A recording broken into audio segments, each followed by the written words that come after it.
سیدنا انس رضی اللہ تعالیٰ عنہ بیان کرتے ہیں کہ رسول اللہ صلی اللہ علیہ وآلہ وسلم نے فرمایا، میں تم میں دو چیزیں چھوڑ کر جا رہا ہوں، جب تک ان کو تھامے رکھو گے ہرگز گمراہ نہیں ہوگے، اللہ تعالیٰ کی کتاب اور میری سنت۔ اگر میلاد النبی منانا ثواب ہوتا تو اللہ تعالیٰ اپنے نبی کو ضرور حکم فرماتے اور محمد رسول اللہ صلی اللہ علیہ وآلہ وسلم میلاد خود بھی مناتے اور اپنے صحابہ کو بھی میلاد منانے کا حکم دیتے۔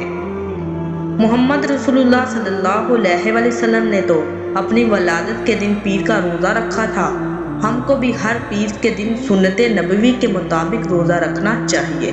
جناب محمد رسول اللہ صلی اللہ علیہ وآلہ وسلم نے اپنی 63 سالہ زندگی میں کبھی اپنا میلاد نہیں منایا تھا۔ سیدنا ابوبکر صدیق رضی اللہ تعالیٰ عنہ کی خلافت میں 12 ربیع اول کا دن 2 مرتبہ آیا مگر آپ نے میلاد نہیں منایا۔ سیدنا عمر فاروق رضی اللہ تعالیٰ عنہ کی خلافت میں 12 ربیع اول کا دن 10 مرتبہ آیا مگر آپ نے کبھی میلاد نہیں منایا۔ سیدنا عثمان غنی رضی اللہ تعالیٰ عنہ کی خلافت میں 12 ربیع اول کا دن 12 مرتبہ آیا مگر آپ نے کبھی میلاد النبی نہیں منایا۔ سیدنا علی رضی اللہ تعالیٰ عنہ کی خلافت میں 12 ربیع اول کا دن تقریباً 5 مرتبہ آیا مگر آپ نے میلاد النبی نہیں منایا۔ سیدنا امیر معاویہ رضی اللہ تعالیٰ عنہ کے دور خلافت میں 12 ربیع اول کا دن 19 مرتبہ آیا مگر آپ نے میلاد النبی نہیں منایا۔ امام ابو حنیفہ رضی اللہ تعالیٰ عنہ کے دور میں 47 مرتبہ 12 ربیع اول کا دن آیا مگر آپ نے میلاد النبی نہیں منایا۔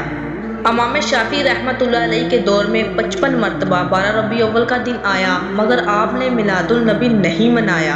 امام احمد بن حنبل رحمۃ اللہ علیہ کے دور میں 38 مرتبہ 12 ربیع اول کا دن آیا مگر آپ نے میلاد النبی نہیں منایا۔ امام مالک رحمۃ اللہ علیہ کے دور میں 60 مرتبہ 12 ربیع اول کا دن آیا مگر آپ نے میلاد النبی نہیں منایا۔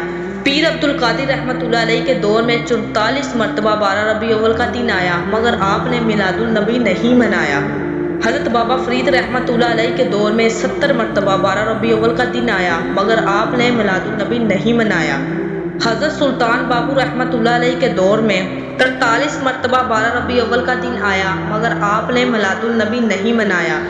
حضرت علی حج ویری رحمۃ اللہ علیہ نے بھی 12 ربیع اول والے دن عید المیلاد النبی نہیں منایا۔ 12 ربیع اول کا دن محمد رسول اللہ صلی اللہ علیہ وآلہ وسلم کے خلفائے راشدین اور دیگر صحابہ کرام رضی اللہ تعالیٰ عنہ، تبع تابعین، ائمہ اربعہ اور اولیاء کرام رضی اللہ تعالیٰ عنہ کی زندگیوں میں آیا مگر کسی نے بھی 12 ربیع اول کو بطور عید المیلاد النبی نہیں منایا۔ تو پھر ہم کیوں مناتے ہیں، کس وجہ سے مناتے ہیں؟ کیا ہم ان سے نہیں ہیں؟ پھر ہم 12 ربیع اول کیوں مناتے ہیں؟ کیا ہم صحابہ سے، اہل بیت سے، آپ صلی اللہ علیہ وسلم سے، تابعین، تابع تابعین، ائمہ اربعہ، اولیاء کرام سے نہیں ہیں؟ 12 ربیع اول کے بارے میں سب منسلک اتفاق ہے کہ یہ رسول اللہ صلی اللہ علیہ وآلہ وسلم کی وفات کا دن ہے۔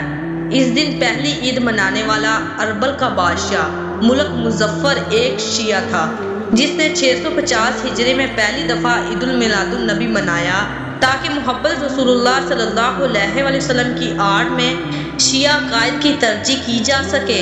یہ رسول اللہ صلی اللہ علیہ وآلہ وسلم کی اور صحابہ کرام رضی اللہ تعالیٰ عنہ کی زندگی میں کئی بار آیا لیکن کسی نے عید نہیں منائی۔ آج اسے اسلام کا حصہ بنانے کی ناکام کوشش کی جا رہی ہے۔ رسول اللہ صلی اللہ علیہ وآلہ وسلم نے فرمایا، جس نے ہمارے دین میں ایسا کام ایجاد کیا جو ہمارے دین میں نہیں تھا تو وہ مردود ہے۔